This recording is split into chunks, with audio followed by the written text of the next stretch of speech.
मेरी शादी वाले दिन मेरा 12 साल का देवर बहुत खुश था। मैंने हमेशा उसे अपना छोटा भाई समझा था और वह भी मुझे भाभी माँ कहकर पुकारता था।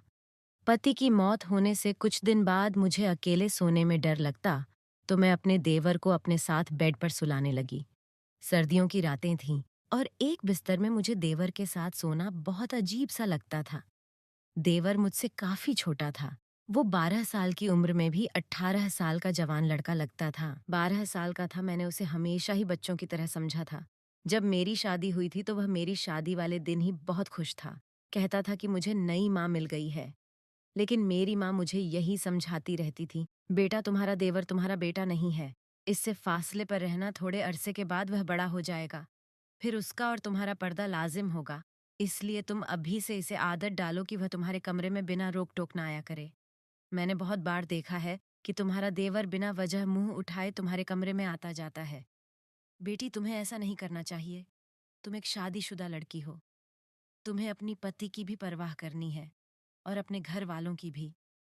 मैं अपनी माँ की बात सुनती तो मुझे ऐसा लगता, समीर के बारे में मेरी माँ बहुत बुरा सोचती है। इसलिए मैं उनके बातों पर खापा होती थी। लेकिन जब आज मैं बेसहारा हो गई, मेरा पति इस दुनिया से चला गया था, तो मेरे आंखों में आंसू बह रहे थे। मैं सोच भी नहीं सकती थी कि वह मुझे अपने 12 साल के भाई के ऊपर छोड़कर इस दुनिया से चला जाएगा। मेरी जिंदगी मुश्किल में पड़ गई थी। रो रो कर मेरा बुरा हाल था। रात के 12 बज गए थे। मेरा देवर समीर अभी तक घर नहीं आया था। वह शायद अपने भाई के रिश्तेदारों के साथ मशरूफ था। मेरा दिल मुतमैन इसी हवाले से था कि चलो, वह घर नहीं, वह घर आ गया तो मुझे भी गैर महसूस होगा। आता तो ज़्यादा अच्छी बात है, क्योंकि अगर मुझे रो रो कर अपनी माँ के बातें याद आ रही थीं, मैंने सोचा कि पता नहीं कौन होगा बाहर। जैसे ही इस लंबे घर के दरवाजे पर दस्तक हुई, मेरा दिल उछलकर हलक में आ गया। समीर की आवाज़ आई, भाभी दरवाज़ा खोले। मैं हूँ। मैंने डरते डरते ही दरवाज़ा खोला था। आज तो मुझे यह घर जंगल जैसे मालूम हो रहा था। समीर मुझे छोटा सा भेड़िया लग रहा था। पता नहीं क्यों मैं उसके बारे में इतना बुरा सोचने लगी थी। भाभी अपने खाना खाया। उसने मुझे मासूमियत से पूछा। नज़रें झुकी हुई थीं और साथ ही हाथ में एक थैली रखी हुई थी। थैली में चावल थे। चावल होटल वाले लगते थे। उसने एक प्लेट में चावल डाले और मेरे सामने लाकर रख दिए। भाभी, मुझे खाना बनाना नहीं आता। मैं आपके लिए बाहर से लेकर आया हूँ। आप खा ले, वरना यूं ही भूखी मर जाएगी। मैं अपने भाई के बाद अपनी माँ को नहीं खोना चाहता। समीर की आंखों में भी आंसू थे। कहने को तो वह मुझे माँ ही कह रहा था, मगर फिर भी माँ की बातें मेरे जहन से नहीं निकल रही थीं। भाभी, आपको फिक्र करने की कोई जरूरत नहीं है। मैं आपका सहारा बनूंगा। आप इस घर से कभी मत जाना। वह बड़ी जज्बाती बातें कर रहा था, लेकिन मेरे जहन में बहुत सारे अंदेशे मटक रहे थे। फिर उसने अजीब बात बोली, भाभी, आप इस कमरे में सो जाए। दूसरा कमरा तो छत के करीब है। मुझे ऐसा लगता है कि आपको छत वाले कमरे के पास नहीं होना चाहिए। और अब तो सब लोगों को पता है कि हमारे घर में भाई की मौत हो गई है, तो कोई भी बुरी नीयत से हमारे घर आ सकता है। मैं हैरान थी कि समीर इतनी छोटी उम्र में ऐसे बातें क्यों कर रहा है। क्या उसे किसी ने कुछ कहा है? मगर जो बातें उसने की थी मुझे ठीक ही लगी थी। मैं उसके कमरे में चली गई। समीर का कमरा दूसरी तरफ था, जबकि मैं और मेरा पति छत के करीब वाले कमरे में रहते थे। मुझे बहुत अजीब लग रहा था। आज पहली बार मैं अपने कमरे के अलावा दूसरे के कमरे में आई थी, मगर जो कुछ मैंने अपने देवर के कमरे में देखा, मेरी तो आंखें फटी की फटी रह गई थीं। कमरे का दरवाज़ा बंद करते ही मेरी नज़र ऐसी चीज़ पर पड़ी थी जिसने मेरे होश उड़ा दिए थे। वैसे तो वह 12 साल का बच्चा ही था। अंदर से कुंडी लगाकर अच्छी तरह लॉक कर लिया और फिर सोने की तैयारी करने लगी। पता नहीं क्यों मुझे बहुत नींद आ रही थी। हालांकि 2 दिन से मुझे ज़्यादा नींद नहीं आ रही थी, पर आज मुझे लग रहा था जैसे समीर के लाए हुए चावल खाकर मेरी आंखों पर नींद की तारी हो रही थी। दिल में सोचा कि कहीं चावल खाने से मुझे नींद तो नहीं आ रही, मगर इतना तो मुझे मौका ही नहीं मिला। जब मेरी आंख खुली तो सुबह के 10 बज रहे थे। मैं हैरान हो रही थी कि आज मुझे इतनी नींद कैसे आ गई। हालांकि 2 दिन से मुझे बिल्कुल नींद नहीं आ रही थी, लेकिन आज चावल खाने के बाद मेरी आंखें ऐसी बंद हुईं जैसे किसी को शराब पिला दी गई हो। मैं हैरान हो रही थी। ऐसा होना तो नहीं चाहिए। मेरे दिल में बार बार एक ही ख्याल आ रहा था, कहीं समीर के लाए हुए चावलों को खाकर मैं बेहोश तो नहीं हो गई। लेकिन आखिर समीर ऐसा क्यों करता? मैंने दिल में सोचा। आंखें मलती हुई बाहर आई तो सामने समीर किचन में चाय बना रहा था। उसे देखकर मुझे बहुत बुरा लग रहा था। भाभी, आप सो गई थी, आपको बहुत अच्छी नींद आ रही थी, उसने मेरी तरफ देखकर कहा था। मैंने उसे फीके लहजे में यही कहा। हाँ, आज मुझे बहुत ज्यादा नींद आई तो क्यों नहीं गोली मिला के दी थी। मैंने अपने दोस्त को बताया था कि मेरी भाभी को नींद नहीं आती। भाभी, मैंने आपको चावलों में नींद वाली गोली मिलकर दी थी। उसने मुझे कहा, तुम इन्हें खाने में नींद की गोलियां मिला दिया करो, इससे वह आराम से सो जाएगी। मैं हैरान हो गई थी कि समीर इतनी घटिया हरकत कैसे कर सकता है। समीर, तुम ऐसा सोच भी कैसे सकते हो? तुम अपनी भाभी को बेहोश करना चाहते थे। नहीं नहीं भाभी, मैं तो आपको अच्छी नींद देना चाहता था। अब आप अच्छी खासी तरोताज़ा लग रही है। यह ले चाय पिए। उसने चाय मेरे सामने रखी तो मैं शक में पड़ गई। तुमने इसमें भी कुछ मिलाया तो नहीं है? भगवान की कसम भाभी, वह तो मैंने आपकी नींद के लिए, आपके सुकून के लिए गोलियां मिलाई थी। आप कहती है तो यह चाय मैं आपके सामने खुद पी लेता हूँ, बल्कि हम आधी आधी पी लेते हैं। उसने इस गिलास के घूंट भरते हुए मुझे दिखाया तो मैं यकीन कर बैठी। मैंने कहा कि ठीक है, मुझे माफ कर दो, मैं तुम्हारे बारे में शक्की हो जाती हूँ। मैं समीर का चेहरा देखती तो उसकी मासूमियत पर मुझे यकीन आ जाता था, क्योंकि वाकई उसके चेहरे पर बहुत ज्यादा मासूमियत और शराफत थी। मैंने आज उसे कुछ नहीं कहा था। जानना चाहती थी कि वह आगे खुद से क्या कहेगा, क्योंकि जो कुछ मैं उसके कमरे में देख आई थी, उसकी तो कोई माफी नहीं थी। थोड़ी देर बाद उसने खुद ही मुंह खोल लिया। भाभी, मैं आपके जेवर बेचना चाहता हूँ।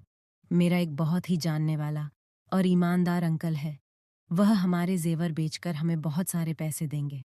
हम उन पैसों से मकान खरीद लेंगे। इस किराए के मकान में हम कब तक रहेंगे? मालिक मकान तो परसों किराया लेने आ जाएगा। हमारे पास तो पैसे ही नहीं है। समीर की बात सुनकर मैं हैरान हो गई थी। अभी तक ऐसा तो मैंने सोचा भी नहीं था। फिर वह कैसे सोच सकता था? बात बड़ी अजीब थी। मैंने कहा, समीर, तुम्हें यह ख्याल कैसे आया कि हम एक नया घर बनाएं? भाभी, मुझे आगे शादी भी करनी है। हमें सारी जिंदगी एक साथ रहना है। हमारे पास एक नया घर होना चाहिए, और किराए के घरों में तो वह सिर्फ इंसान जलील और रुसवा होता है।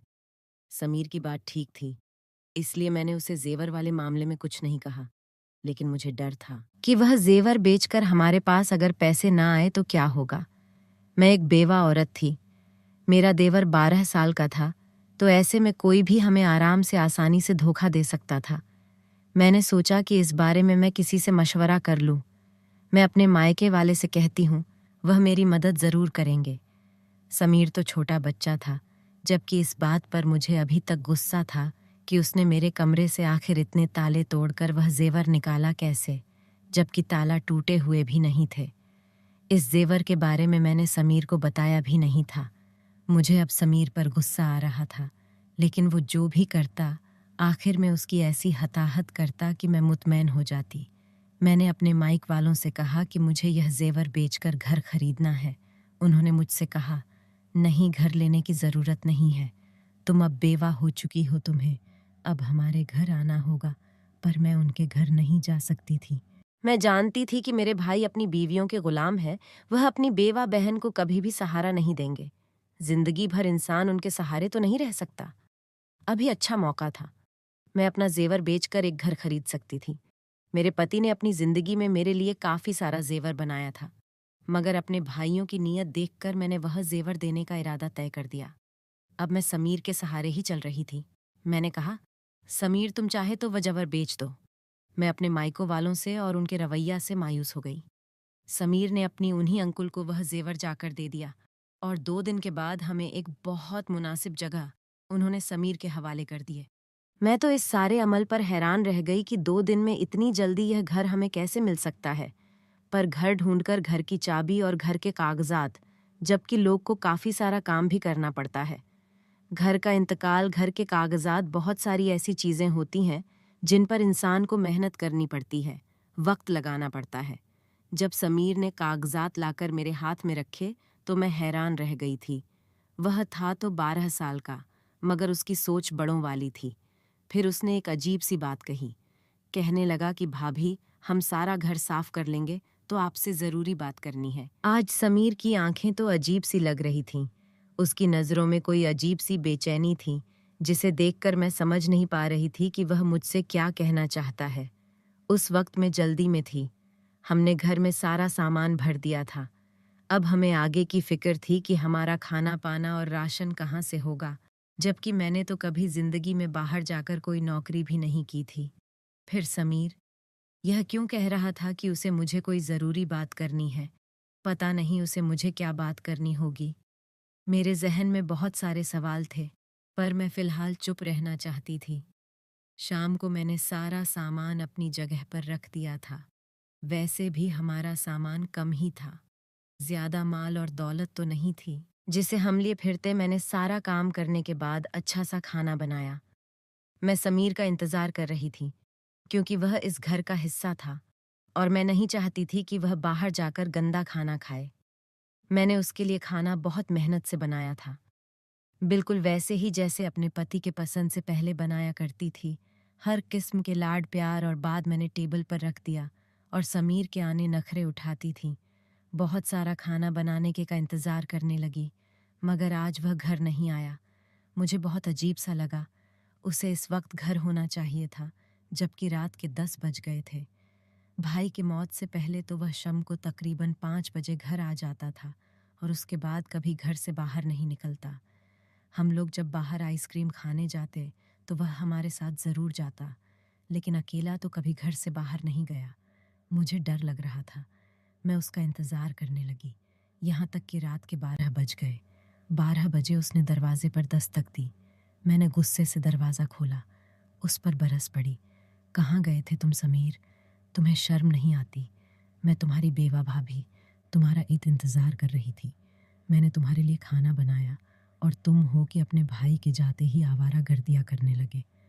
आखिर ऐसी कौन सी बात है जो तुम घर में नहीं कर सकते? तुम्हें बाहर जाना पड़ता है। तुम्हारे दोस्त को इधर ही बुला लिया करो। भाभी, मैं ऐसा नहीं कर सकता। उसने नज़र उठाकर मुझे ऐसे गुस्से से देखा कि मैं डर गई थी, मगर वह तो एक बच्चा ही था। मैंने दिल में सोचा, मैं इसे डरा धमका तो सकती हूँ। मैं यही ख्याल करके उससे बात कर रही थी कि वह मुझ पर चिल्ला उठा, भाभी बस कर दे, मुझे अब आपकी कोई बात नहीं सुननी, और जो आपने खाना पकाया है वह आप खुद खा ले। यह कहकर वह अपने कमरे की तरफ चल गया। उस वक्त वह किसी 40 साल की मर्द की तरह गुस्सा कर रहा था। मुझे इस पर दरवाज़ा खोला। मुझे अजीब सी नज़रों से देखकर बहुत अफसोस हो रहा था। वह गुस्से में था। कोई बात उसके पीछे ज़रूर होगी। मैंने यही सोचकर उसके कमरे में जाकर दस्तक दी। उसने बोला, एक बात कहूँ भाभी, आप मुझसे शादी कर ले, वरना आप काफिर हो जाएगी। उसकी बात सुनकर मेरी आंखें फटी की फटी रह गई थीं। तुम ऐसा सोच भी कैसे सकते हो कि मैं तुमसे शादी करूंगी? कहाँ गया तुम्हारा माँ वाला प्यार? तुम तो मुझे सुबह शाम माँ कहते हो। अब क्या हो गया? किसने तुम्हारा दिमाग खराब कर दिया है? इतनी घटिया बात तुमने अपने जन्म में सोची भी कैसी और फिर मुंह से कैसे निकाली? मैं गुस्से से आग बबला हो रही थी। वह बिल्कुल इसी तरह बिना किसी शर्मद के मेरे सामने हाथ बांधे खड़ा मुझे टिकटिकी नजरें से देख रहा था। मुझे उसकी नजरों से डर लगने लगा था। मैं एकदम बोलते बोलते चुप हो गई। वहीं से वापस मुड़ी और अपने कमरे में आकर बैठ गई। मैंने कमरे का दरवाज़ा अच्छी तरह से बंद कर लिया था। मेरा दिल जोर जोर से धड़क रहा था। मैं सोच भी नहीं सकती थी कि समीर ऐसा निकलेगा और इस किस्म की बातें मुझसे करेगा। मैंने तो उसे हमेशा अपने बच्चों की तरह समझा था। अभी मेरी औलाद पैदा नहीं हुई थी, लेकिन फिर भी समीर के बारे में मेरे पति ने भी मुझे यही कहा था कि तुम्हें हमेशा उसे अपने औलाद की तरह समझकर पालना है। उसकी माँ नहीं है, बाप नहीं है, अब तुम ही उसका सब कुछ हो। समीर की इन बातों से मुझे बहुत तकलीफ हुई थी। मैंने सोचा था कि आज के बाद मैं समीर से कोई बात नहीं करूंगी। कानूनन यह घर मेरे नाम था। मैं इस घर में खुश अकेली भी रह सकती हूँ, पर समीर ने दोबारा ऐसी हरकत की तो मैं उसे घर से ज़रूर निकाल दूंगी। यह घर तो मेरे पति के पैसों का था और मेरे नाम पर था, लेकिन समीर इसमें रहने का हक नहीं रखता था। अगर वह अपनी भाभी को इज्जत नहीं दे सकता जो उसे देनी चाहिए थी। मेरी खामोशी अब गुस्से में बदल गई थी। सुबह उठते ही मैंने समीर के कमरे का दरवाज़ा ज़ोर-ज़ोर से पीटना शुरू कर दिया। फिर मुझे एहसास हुआ कि उसके कमरे का दरवाज़ा तो अंदर से बंद नहीं था। मैंने जब बाहर से दरवाज़ा खोला, तो आगे से कमरा खाली था। कमरे में कुछ भी नहीं था। समीर कहाँ गया? मैं दिल में सोचने लगी। मेरा दिल गुस्से से पागल हो रहा था। मैंने बाहर वाले दरवाजे पर नज़र डाली, तो दरवाज़ा बाहर से बंद था। इसका मतलब समीर मुझे घर में कैद कर गया है। मैंने दिल में सोचा तो मुझे इससे नफ़रत होने लगी। इतना सा है, उम्र भी 12 साल है और हरकतें देखो। मैंने यही सोचकर अपने मायके जाने का फैसला कर लिया। लेकिन फिर याद आया कि मैं तो इद्दत में हूँ। यूं बार बार घर से निकालना अच्छी बात नहीं है। बस यही सोचकर मैं बेबस होकर बैठ गई थी। पति के मौत को महीना हो चुका था। उस एक महीने में समीर कितना बदल गया था। मैं दिल में सोचने लगी, खुदा मुझे औलाद देता तो मैं इस वक्त समीर के सहारे ना होती। मैं अपनी औलाद के सहारे जिंदगी गुजार लेती। मगर अब मैं इसे क्या कहूँ, मेरा तो इससे कोई रिश्ता भी नहीं। जिस शख्स की वजह से रिश्ता था, वह तो इस दुनिया से चला गया। आज मैंने सोच लिया था कि समीर आएगा तो मैं उसे साफ साफ बात करूंगी कि वह इस घर में नहीं रह सकता। रात के तकरीबन 6 भी नहीं बजे थे, यानी अभी रात शुरू भी नहीं हुई थी, कि मेरे घर के दरवाजे पर जोर जोर से दस्तक होने लगी। मैं तो यही समझी कि बाहर समीर होगा, पर जब मैंने थे, उनके चेहरे पर दाढ़ियां सजी थीं। लगता था जैसे इस्लाम के ठेकेदार है। उन्होंने जो दरवाज़ा खोला तो सामने 3-4 आदमी खड़े थे। ये आदमी बहुत अजीब गुस्से में लग रहे बात मुझसे कही थी। वह सिर्फ बहुत हैरान कर देने वाली नहीं थी, बल्कि मुझे दुखी कर देने वाली थी। उन लोगों ने कहा, बीबी, तुम यहाँ अकेले रहती हो? मैंने कहा, जी हाँ, मैं रहता है, अभी भी घर में ही होगा। ये लोग पता नहीं इस मोहल्ले को क्या समझते हैं। मैं तो कहता हूँ कि इन्हें यहाँ से बेघर कर देना चाहिए। इन लोगों का इस मोहल्ले में एक अकेली रहती हूँ।